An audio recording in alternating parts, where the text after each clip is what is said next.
We open to an admittedly beautiful landscape establishing shot in what appears to be an actual place.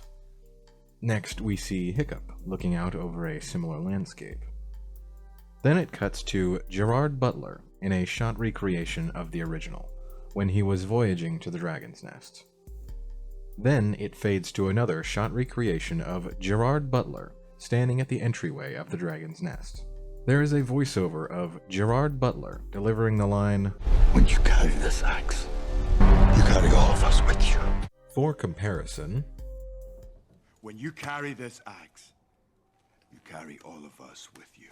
the former clip from the remake's teaser trailer is spoken as if the line was recorded for the teaser, not for the movie.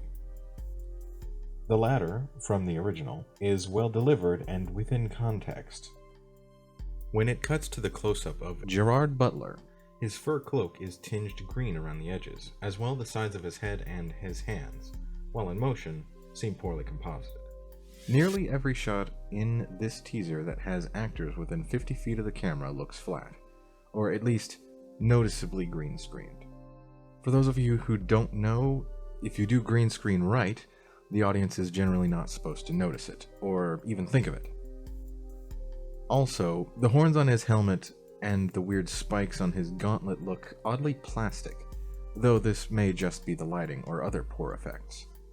It then briefly cuts to show a close-up of Mason Thames. Timms, or Thames? No, probably not that. I think he looks a little too old to play the first movie Hiccup, as he seems more befitting the role of second movie Hiccup. Also, the plot and themes of the first and second movies play into the respective ages of Hiccup. In the first movie, he finds out who he is and what he wants to do. In the second movie, he contends with that responsibility and grows because of it. In essence, the first and second halves of growing into adulthood.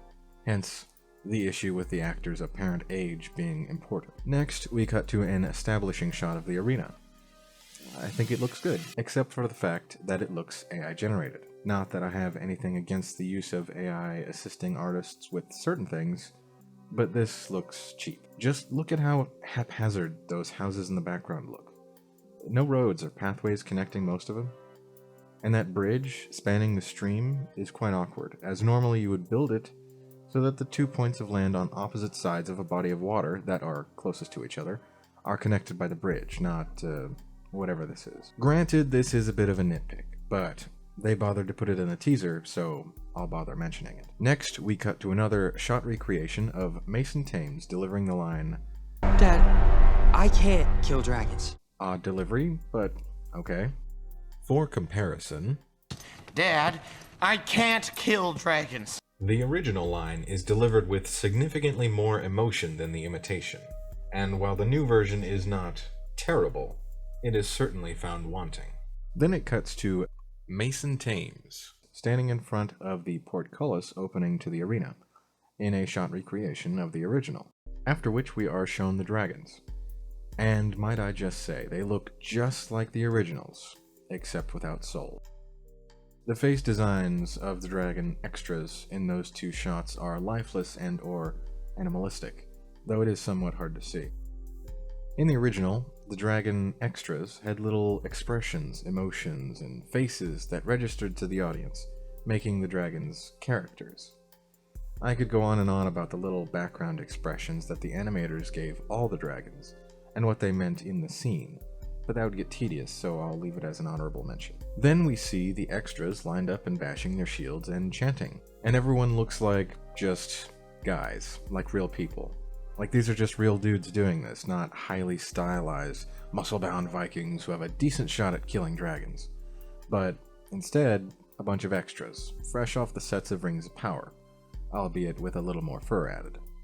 Which really damages the suspension of disbelief in this fantastical setting that was intended to be fully animated. Then we see Gerard Butler delivering the line, "But you will." He says it like this, "But you will." I think the director has watched too many video essays. For comparison, "But you will kill dragons." we quickly cut to Mason Thames reenacting the scene where Hiccup attempts to kill Toothless and ends up freeing him.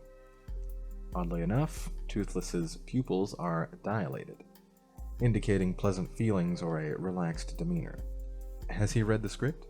Suffice to say, he should be, as in the original, upset at Hiccup with slitted, hostile eyes.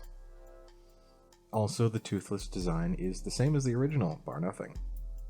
This is rather odd in live action, as the style contrasts heavily with reality, as, once again, this was meant to be stylized, and heavily so. Also, the line delivery is odd, to say the least. You guys do know that you don't have to go with the first take, right? Then it cuts through a few shots of Hiccup and Toothless bonding. This, to me at least, has the nostalgic ring of Keys, there to remind you that you once had experienced something that you enjoyed, and wouldn't you like to pay us to relive those feelings of nostalgia? Also, the music is as manipulative as it is genericized. It is as if there is a default dramatic filter in whatever audio software they use for these things, and the committee just tells every sequel or remake to run their good original scores through that, to the detriment of the quality of the music.